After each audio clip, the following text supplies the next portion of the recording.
It was supposed to be a night of celebration, a peaceful gathering marking my parents' 40th wedding anniversary.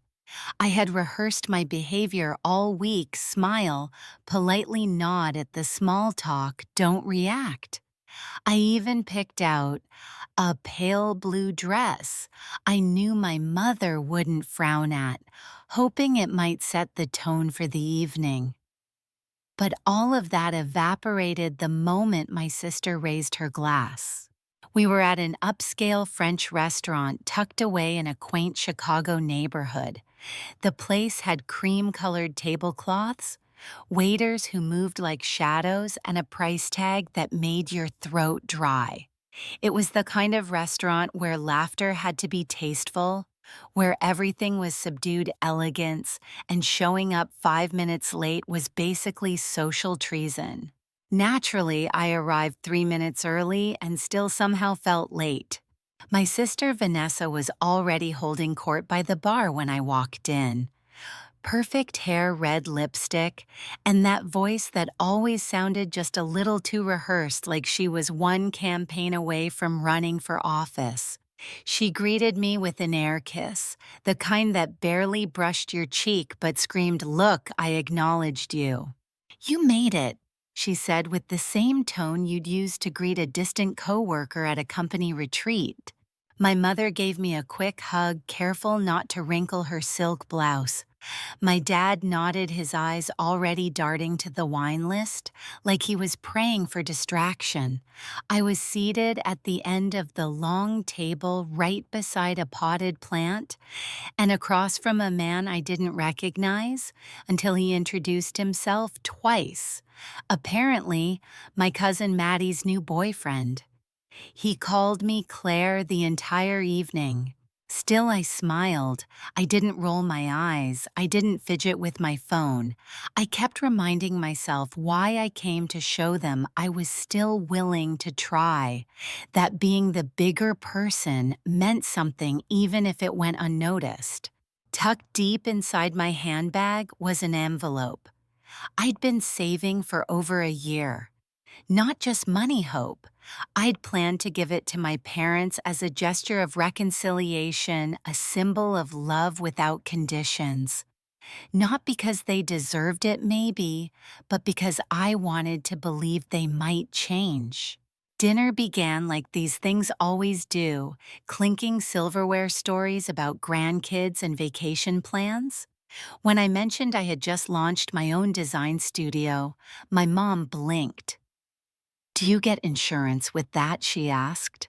Like that was the only metric of worth. Then came Vanessa's toast. She stood up, elegant, practiced. "I just want to thank everyone for being here to celebrate the amazing couple who raised me into the woman I am today." Polite applause followed. I joined in. And most of all, she added, turning to my parents, "Thank you for raising the most wonderful only child anyone could ask for." Everyone laughed, everyone except me. My mom raised her glass, my dad beamed, and I sat there invisible, erased in real time. There was a beat of silence, sharp and cutting after Vanessa's toast. Just long enough for the air to grow heavy. I waited, genuinely hoping someone would break the illusion. Maybe my mom would chuckle awkwardly and say, "Don't forget your sister's here too." Maybe my dad would cough shift uncomfortably or offer a placating glance in my direction. But no one said a word. No one looked at me. They simply raised their glasses as if Vanessa's rewriting of our family history was truth carved in stone. That was the moment something inside me settled. Not cracked or exploded, just settled, like the final piece of a puzzle snapping into place.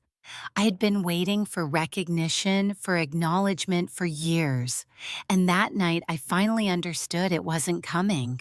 My hand brushed against my bag where the envelope was tucked in the side pocket.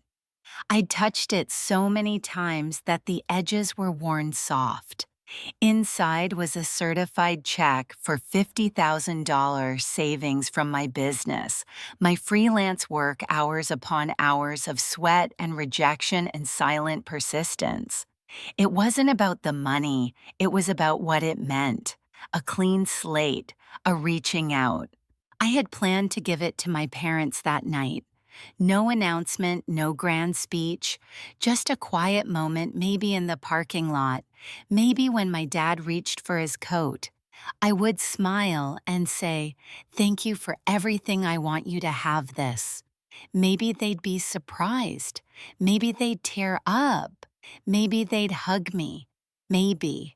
But as Vanessa soaked in the praise for her performance, and my mother dabbed at her mascara like she was moved by poetry, I realized I had been deluding myself. Again, they weren't going to change, not now, not ever.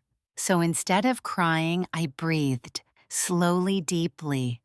I watched the way my mother touched Vanessa's arm when she sat down again, that small squeeze of approval I had never received. I watched my dad lift his glass toward her in a silent cheer. I watched the rest of the table clink glasses and carry on, none of them even registering that a second daughter sat among them, quieter, smaller, but very much present. That's when I made the decision. It wasn't dramatic. There was no righteous fury, no trembling lips. I simply pushed my chair back and stood. Not too fast, not too slow, like I was going to the restroom. I reached into my bag and pulled out the envelope, heavy now with clarity more than paper, and I walked calmly to the other end of the table toward the two people who had always made me feel like an obligation instead of a joy. But I didn't stop at my parents. I kept walking until I reached the far table, the one where my Aunt Lorraine and Uncle Rick were sitting half out of the spotlight as always. I handed them the envelope with a quiet, "This is for you." No explanation, no performance, just truth. Then I returned to my seat, sat down, folded my hands in my lap, and for the first time that night, everyone at the table truly looked at me. For a moment, the entire room sat frozen, as if the lights had dimmed and the music had stopped, though nothing tangible had changed. It wasn't the kind of silence that followed a joke that missed. It was denser, heavier. The kind of silence that followed impact, like the air in a room where something unspoken had just been shouted out loud. Vanessa's eyes were wide, blinking as if she could force the moment to rewind. My mother tilted her head, lips parted slightly, caught between confusion and the urge to compose herself. My father's jaw tightened so subtly it might have been invisible to anyone who hadn't spent a lifetime studying his emotional shutdowns. They all stared at the envelope resting now in Lorraine's lap like it was ticking. My aunt's fingers hovered over the sealed flap, but she didn't open it. She just held it gently, almost reverently, like she already understood it was more than money. My uncle cleared his throat, looked between the envelope and me, but said nothing. I didn't offer any further explanation. I didn't stand again or clarify what I'd just done. There was nothing to say. I had already said everything in the gesture. My silence screamed louder than anything else I could have uttered in that restaurant. The rest of dinner passed in a strange suspended state. Conversations restarted hesitantly. Someone tried to ask me about work, but the words trailed off halfway through the sentence. No one mentioned the toast again. No one dared to. Vanessa picked at her entree, her smile strained, now twitching at the corners. My mom avoided eye contact. My dad ordered another glass of wine and stared straight ahead like a man calculating how to undo something irreversible. And me, I breathed, Fully, deeply. For the first time that night, I wasn't waiting. Not for approval, not for recognition, not for their version of affection, which always came with a price tag or a punchline. They had raised a daughter who knew how to remain small, how to fold into herself when the spotlight passed over her. But they had also unintentionally raised someone who recognized the difference between being loved and being tolerated. Lorraine reached across the table and gave my hand a gentle squeeze. Her thumb rubbed over my knuckles in a way that said everything she didn't say aloud. I turned and met her eyes and saw not confusion but understanding, gratitude, maybe even love. The entire night I had prepared myself for nothing more than another exercise in emotional endurance. But in this moment, I knew I had not lost a family. I had claimed one. And while the people at the center of that beige, perfectly curated restaurant pretended the ground hadn't just shifted beneath them, I sat with the only people who had ever made me feel steady. And that was enough. They say that when people reveal themselves, you should believe them. I used to roll my eyes at that. Thought it was the kind of thing you'd see on a throw pillow or slapped under a picture of a coffee mug on Instagram. But now I think Maya Angelou might have been a prophet. My parents had been revealing themselves to me for decades only. I kept squinting, hoping I'd see something else. It wasn't that they declared favorites openly, they didn't have to. It was baked into the pauses, the glances, the way they responded to Vanessa's every mediocre milestone like it was Nobel-worthy while mine drifted by unnoticed. When Vanessa brought home a clay ashtray in third grade, though no one in the house smoked it, earned center stage on the mantle. When I won a countywide poetry contest, my dad said, "Do they still do real sports at your school?" When I turned 10, all I wanted was a scooter. Vanessa got a custom pink razor with streamers and a bell. I got her old one, the wheels bent, the handlebar tape peeling, and a speech about frugality. And still I tried so damn hard. I stayed out of trouble, did my homework without being asked, babysat the neighbors' kids, cleaned the bathroom every Saturday. My mom once told me, "You don't get applause for doing what's expected." But Vanessa got cake and balloons for passing a driving test on her second try. My high school graduation dinner canceled last minute because my father had a dental cleaning that couldn't be rescheduled. We ate takeout in front of the TV. Vanessa's graduation. A private venue catered dinner and party favors with her initials embossed in gold. And I never cracked, not once. I told myself I wasn't the kind of person who needed fanfare. I could stay in the background and still be okay. I was wrong. Shrinking becomes a habit, one that burrows into your bones until you forget what it feels like to stand at full height. It wasn't my parents who saw that first, it was Lorraine and Harold. They weren't loud about it. There were no proclamations, no dramatic rescues, but they saw me. I was 5 when they first took me for a weekend so my parents could reconnect. Lorraine let me pick the movie. Harold made popcorn from scratch and taught me how to listen for the popping to slow. When I spilled lemonade on their rug and burst into tears because I knew what spills earned at home, Lorraine said gently, "It's just a rug, sweetheart. You're worth more than anything we own." That moment lived in me, quiet, steady. So when the envelope changed hands that night, it wasn't a betrayal. It was a long overdue recognition of who had always shown up for me even when it wasn't required, even when it wasn't noticed, even when I didn't know how to ask. And that finally was something I could no longer ignore. It was about 2 weeks before my parents' anniversary dinner when I found myself seated at Lorraine and Harold's kitchen table sipping on mint tea while the aroma of cinnamon rolls floated from the oven. Harold was telling one of his classic stories. This one involved accidentally setting off the fire alarm, trying to flambe bananas. Lorraine rolled her eyes in that patient way she always did when Harold got animated, but she couldn't hide the smile tugging at her lips.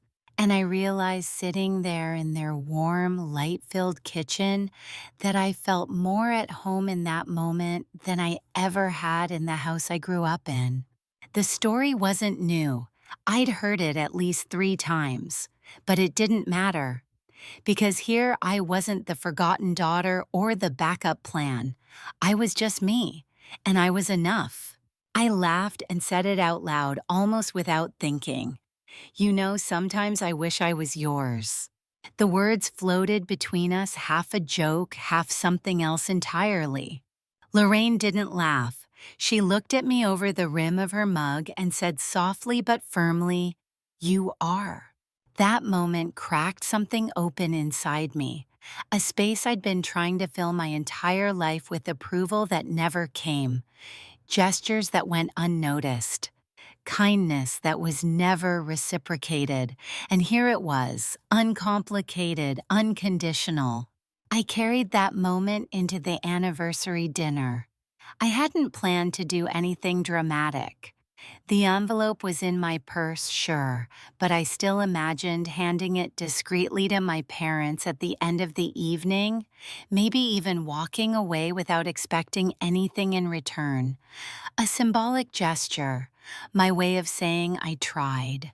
But then my sister raised her glass and toasted to being an only child, and my mother raised her glass without hesitation, and my father smiled like he was posing for a catalog. And I knew that envelope didn't belong to them anymore. They hadn't seen me for years, had never chosen to, and here I was still hoping they might. Still clinging to some delusion that if I was good enough, quiet enough, helpful enough, someday they would acknowledge me. But they had just confirmed in front of everyone that they had no intention of doing so. Ever. So I turned, slowly, deliberately, and I walked to where Lorraine and Harold sat tucked at the back table like afterthoughts. I handed them the envelope, the soft corners, still warm from being held too long, and said nothing but "This is for you." Because finally I was ready to give something precious to the people who had never asked for proof of worth. They had simply loved me, and I realized I didn't want to spend the rest of my life begging for recognition from those who never offered it. I wanted to give everything I had to the ones who already saw me. The morning after the dinner, I stared at my phone for a long time. I hadn't slept much. The silence that followed my quiet act at the restaurant lingered in my chest, like the echo of a slammed door. But I didn't feel regret, just clarity. It didn't take long for the messages to come in. First a missed call from my mother, then another. The third time she left a voicemail. Her tone was stiff-clipped. "You made your point. This isn't funny. Call me." Then came a text from Madison. Was that real, like the money you actually gave it to them? I didn't answer. There was nothing to explain. The money had never been about revenge, it was about recognition. I'd saved for years. Every freelance gig, every overtime hour, every tax return, every sacrifice. It had all added up to $50,000 tucked away not just for an emergency, but for a moment of truth.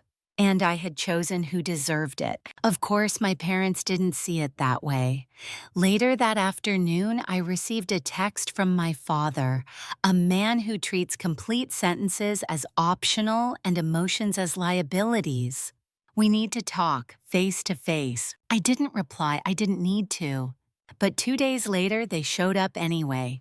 I opened the door and saw them both standing there, my mom in a cream blouse, pearls glinting in the sun, and my dad in his usual pressed slacks, arms folded like a disappointed executive. "We'd like to come in," my mom said. "No," I answered. She blinked, stunned. My father tried to peer past me into the living room. "You really going to turn us away?" he asked. "You turned me away years ago," I said calmly, "when you cheered for Madison's toast and looked through me like I was furniture."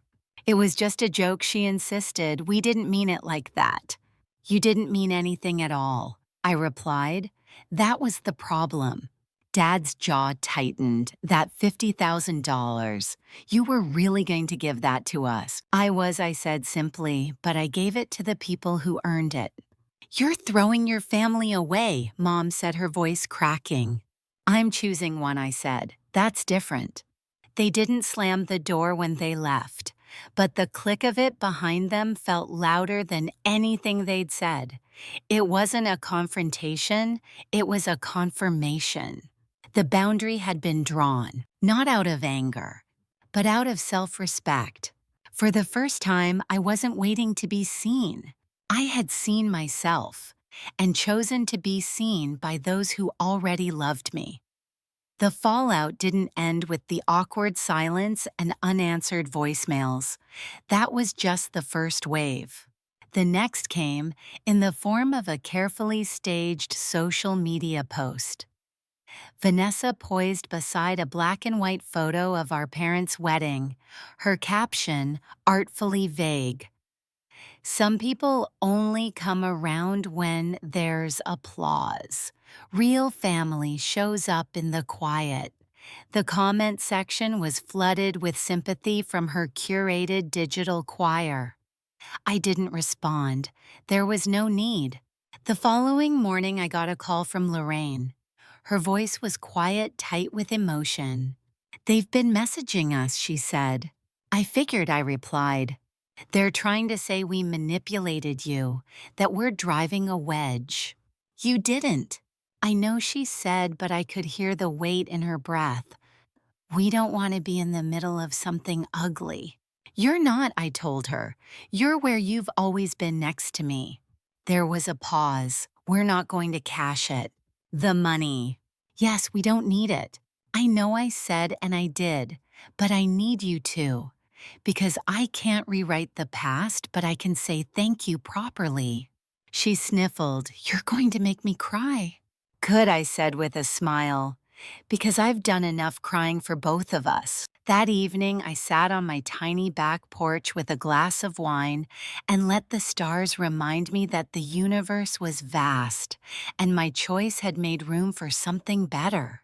I didn't feel smug or victorious. I felt whole, like a bone had finally set right after healing crooked for years. The backlash escalated. My mother and Vanessa called Lorraine and Jeff pleading, then demanding, then accusing. They claimed Jeff had pressured me. They said I was mentally unstable. Lorraine relayed all of it calmly with the same quiet resolve she always carried. "We didn't ask for this," she said, "but we won't pretend it didn't happen." Eventually, it got so aggressive that Jeff sought legal counsel, not because they feared me, but because they wanted to protect me from being dragged back in. I offered to cover the legal costs. He refused. "We don't take from family," he said, "but we'll accept a gift." That winter, I spent Christmas at their place. Just us three. No tension, no expectations. Lorraine knitted me a scarf in soft blue yarn, and Jeff burned the hot chocolate just a little. We drank it anyway, laughing around a jigsaw puzzle like the outside world didn't exist. At one point, Lorraine asked softly, "Do you regret it?" And without hesitation, I answered no. Because I didn't just walk away from family, I walked toward one. And as we sat there in the gentle hush of holiday peace, I knew I had finally chosen the right noise to listen to the quiet of unconditional love. For a moment, I thought that would be the end.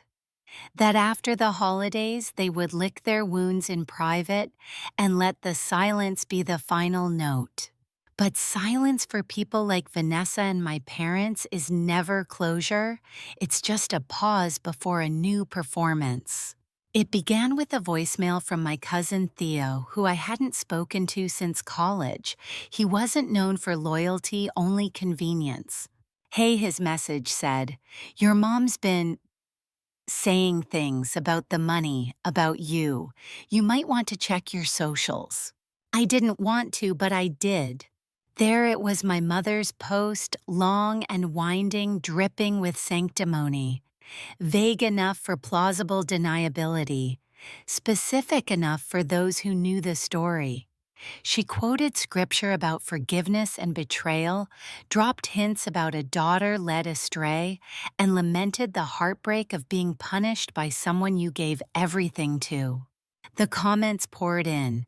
Church friends, neighbors, strangers, you don't deserve this. Children forget who raised them, praying for your healing. I didn't cry, I didn't rage, but my hands shook. Then came the real gut punch. Lorraine called her voice fragile. She'd received an anonymous email with old screenshots, text messages I'd sent years ago venting frustrated human, complaints about feeling smothered, a desire for space, normal raw words in private. She sent them, Lorraine said, and we both knew she meant Vanessa. I know you didn't mean them like that, but it still stung. I'm so sorry, I whispered, hating how the past could weaponize what I'd tried to outgrow. So I drove over, I brought pastries, I sat at their kitchen table and looked them in the eyes.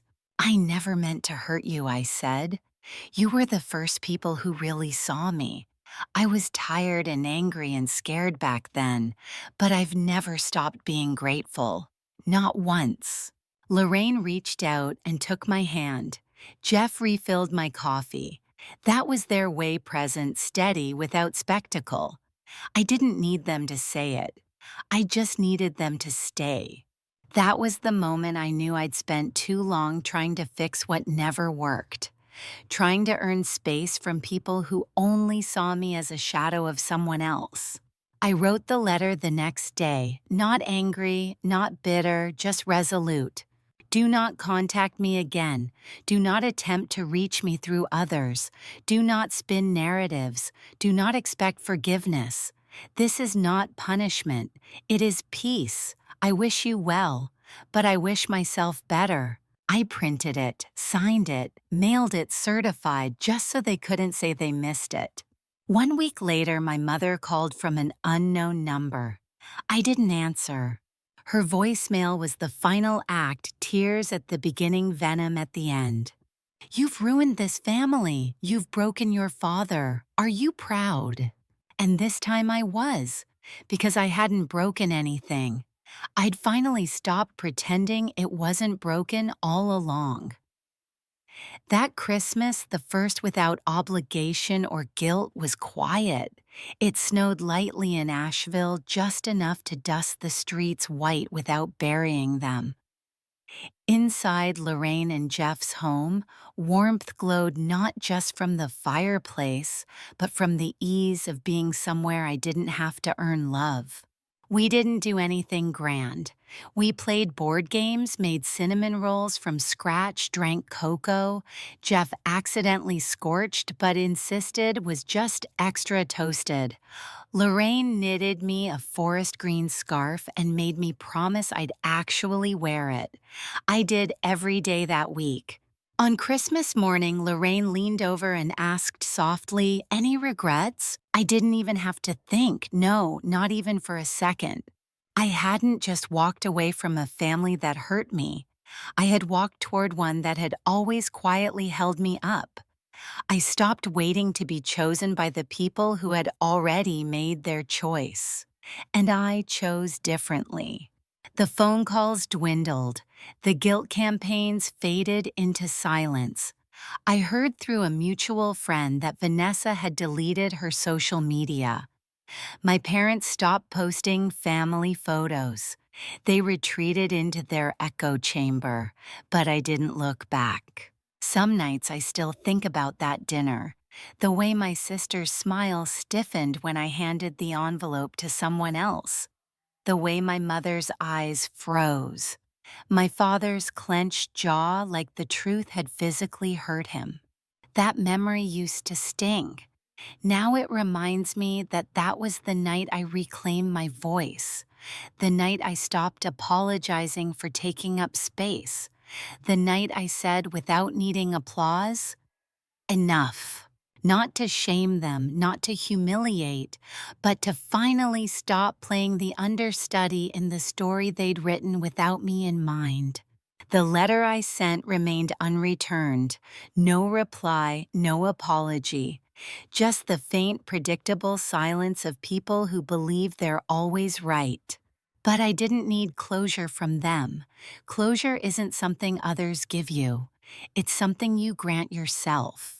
A few weeks later, Lorraine called to say a check had arrived at their bank, untouched, deposited, respected. "We're using part of it to fix the roof," she said with a smile I could hear through the phone. "But most of it's staying where you put it. For the future, for your future." My heart clenched in a good way. That night I hung up the last ornament on the tree. A tiny wooden star painted with gold swirls. A gift from Lorraine years ago when I told her I always felt like a background extra in my own home. She'd said not anymore, and she was right. This was my life now. Not polished, not perfect, but peaceful, free. And I chose it. I choose it still, every day.